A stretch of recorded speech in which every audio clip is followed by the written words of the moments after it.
తెలంగాణ చరిత్ర లోతుల్లోకి వెళ్ళి చూస్తే అడుగడుగున ఉద్వేగం, గుండె బరువెక్కే సందర్భాలు, సంఘటనలే ఉంటాయి. ఇలాంటి సంఘటనలు సుదీర్ఘ పోరాటం, వందలాది ప్రాణ త్యాగాలు, విద్యార్థులు ఫనంగా పెట్టిన జీవితాలు తెలంగాణలో తండాలలో, గూడాలలో, మారుమూల పల్లెల్లో మనకు కనిపిస్తాయి. ఏది ఏమైనా జూన్ 2, 2014 ఈ నేపథ్యంలో తెలంగాణ రాష్ట్రం ఏర్పడ్డది. ఈ రాష్ట్ర ఆవిర్భావము, గొప్ప ఆశయాలు, అద్భుతమైన కళలతో 4 కోట్ల ప్రజలు తమ జీవితంలో ఒక కొత్త ప్రయాణాన్ని మొదలుపెట్టిండ్రు అధ్యక్ష. ఎన్నో ఆకాంక్షలు, ఎన్నో ఆలోచనలతో 60 సంవత్సరాల సుదీర్ఘ పోరాటంలో కన్న కళలను నిజం చేసుకోవాలన్న ఆలోచనతో ఉజ్వల భవిష్యత్తు ఉండాలని, బడుగు బలైన దళిత గిరిజన మైనారిటీ వర్గాలు, మహిళలు తమకు రక్షణ ఉంటుందని, తమ జీవితాలలో వెలుగు వస్తుందని, తాము ఆశించిన, తాము సాధించుకున్న తెలంగాణలో తమ కళలు నెరవేరుతాయని ఆకాంక్షించారు అధ్యక్ష. 9.5 సంవత్సరాల తర్వాత ఈరోజు ఈ సభలో మనందరం మళ్ళీ తెలంగాణ నేపథ్యాన్ని, 9.5 సంవత్సరాల గత పాలనలో జరిగిన అంశాలను ప్రస్తావించుకుంటూ, ఇంకా కూడా ఆనాటి విధ్వంసకరమైన పరిస్థితులు, ఆధిపత్యం చెలాయించడం, పోలీసులను పెట్టి అణిచివేయడం, ప్రభుత్వం మారినా మన జీవితాలలో మార్పు వచ్చినా ఇంకా భయం మనల్ని వెంటాడుతూనే ఉంది అధ్యక్ష. ఎందుకు నేను ఈ మాట చెప్తున్నా అంటే, ప్రజలు వ్యక్తులకు, కుటుంబాలకు వ్యతిరేకంగా స్పష్టమైన తీర్పునిచ్చి మీ విధానాలను, మీ ఆలోచనలను, మీ విధ్వంసకరమైన ధోరణిని మేము తిరస్కరించినము. కాబట్టి మీలో మార్పు రావాలి, అందుకే మీ అధికారాన్ని మార్చినాము. ప్రధాన ప్రతిపక్షంగా మీ బాధ్యతను నెరవేర్చాలని ప్రధాన ప్రతిపక్ష హోదా వారికి ఇచ్చి ప్రజలు ఇంకొక అవకాశాన్ని ఇచ్చే ప్రయత్నం చేశారు.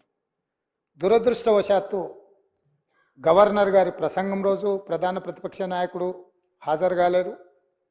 ఈరోజు ఈ చర్చలో అయిన వారు సుదీర్ఘమైన రాజకీయ అనుభవము, పరిపాలనలో వారికి అనుభవం ఉన్నది, 80,000 పుస్తకాలు చదివిన తెలంగాణ రాష్ట్రంలో అందరికంటే అతి గొప్ప మేధావిని అని వారు పదే వారు ప్రస్తావిస్తుంటారు. ఆ మేధావితనం ఈ 4 కోట్ల తెలంగాణ ప్రజల యొక్క అభ్యున్నతి కోసం వారు ఉపయోగించి ఈ సభలో మా ప్రభుత్వం తీసుకుంటున్న నిర్ణయాలను సహేతుకంగా విశ్లేషించి, ప్రస్తావించి, ఏవైనా సలహాలు, సూచనలు ఇచ్చి ఈ ప్రభుత్వం తీసుకుంటున్న నిర్ణయాలలో ఏమైనా ప్రజలకు ఇబ్బంది కలిగే అంశాలు ఏమైనా ఉంటే వాటిని సవరించి వారు సూచన చేస్తే వారి సూచనలు తీసుకొని ప్రతిపక్షాన్ని, ప్రతిపక్ష నాయకుడిని గౌరవించి మా ప్రభుత్వము ప్రజాపాలన అందించాలన్న ఆలోచనతో సభలోకి వచ్చినాం అధ్యక్ష. కానీ ప్రధాన ప్రతిపక్ష నాయకుడు రాకపోవడం, ఆ కుర్చీ ఖాళీగా ఉండడం ఈ సభ యొక్క గౌరవానికి మంచిది కాదని చెప్పి తమరి ద్వారా ప్రతిపక్ష నాయకుడికి సూచన చేస్తున్నారు అధ్యక్ష. మనల్ని అందరినీ ప్రజలు ఎన్నుకొని ఒకరిని పాలపక్షంగా, ఇంకొకరిని ప్రతిపక్షంగా, మిగతా పార్టీలను కూడా ఆయా వర్గాల యొక్క గళాన్ని, బాధను వినిపించడానికి ఈ సభలోకి పంపించినప్పుడు మన యొక్క పాత్రలను బాధ్యతాయుతంగా నెరవేర్చాల్సిన అవసరం ఉన్నది. భవిష్యత్తులోనైనా ఆ దిశగా ఈ సభలో ప్రతిపక్ష నాయకుడు అడుగుడు వేయాలని నేను కోరుకుంటున్నాను, భావిస్తున్నాను అధ్యక్ష. ఏది ఏమైనా అధ్యక్ష, మేము ఈ రోజుకి దాదాపుగా డిసెంబర్ 7 నుంచి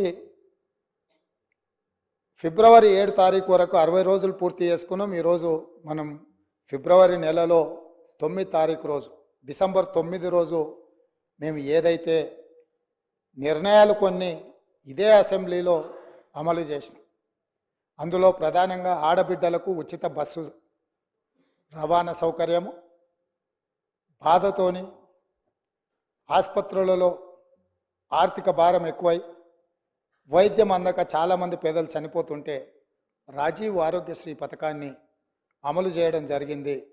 ఈ రోజుకు సరిగ్గా పథకాలు అమలు చేసి 2 నెలలు పూర్తి చేసుకుంటున్న సందర్భంలో ఈ పథకాలు అమలు చేయడానికి సహకరించిన నా మంత్రివర్గ సహచరులకు, మా శాసనసభ్యులందరికీ కూడా మనస్ఫూర్తిగా వారికి అభినందనలు తెలియజేస్తున్నా అధ్యక్ష. అదేవిధంగా అధ్యక్ష, గతంలో జరిగిన చాలా లోపభూష్టమైన నిర్ణయాలు ఉన్నాయి. వాటిని సవరించుకుంటూనే వాటిని సరైన దిశగా తీసుకువెళుతూ ప్రజలకు ఒక మంచి పరిపాలన అందించాలని అహర్నిశలు ప్రతి నిమిషము మా ప్రయత్నం మేము చేస్తున్నాం అధ్యక్ష. ఇందులో భాగంగానే మొన్న జరిగిన క్యాబినెట్లో లేదా గవర్నర్ గారి ప్రసంగంలో కొన్ని ప్రధానమైన అంశాలను మేము పొందుపరచడం జరిగింది. నేను చూసిన డాక్టర్ పల్లా రాజేశ్వరరెడ్డి గారు మాట్లాడేటప్పుడు ప్రభుత్వం తీసుకున్న కొన్ని మంచి పనులను వారు అభినందిస్తారేమో అని, అదేవిధంగా ప్రభుత్వం తీసుకుంటున్న నిర్ణయాలలో ఏమైనా ఒకవేళ వాళ్ళ దృష్టిలో సవరించుకోవాల్సిన సూచనలు ఏమైనా ఉంటే వారు సూచన చేస్తారేమో అని నేను ఆసక్తిగా విన్నా అధ్యక్ష. కానీ వారు ఆ దిశగా మాట్లాడుతున్నట్టుగా లేదు. వాళ్ళ నాయకుడిని ఒప్పించడానికో మెప్పించడానికో మా మీద దాడి చేసినట్టుగానే వారు మాట్లాడుతున్నారు. పర్వాలేదు, వారు అదే వాళ్ళ విధానం అయితే ప్రజలు గమనిస్తూనే ఉన్నారు అధ్యక్ష. అందుకే అధ్యక్ష, ఈ సందర్భంగా మీ ద్వారా 4 కోట్ల తెలంగాణ ప్రజల ముందు కొన్ని అంశాలను నేను ప్రస్తావించదలుచుకున్నా. మా మంత్రివర్గంలో తీసుకున్న నిర్ణయాల మీద ప్రధానంగా తెలంగాణ ఉద్యమం సందర్భంగా ఏ వీధుల్లో చూసినా, ఏ వాహనం చూసినా, చాలామంది ఉద్యమకారుల గుండెల మీద కూడా టీజీ అని పచ్చబొట్టు పొడిపించుకున్న సందర్భాలు, ఉదంతాలు మనం చాలా చూసినాం.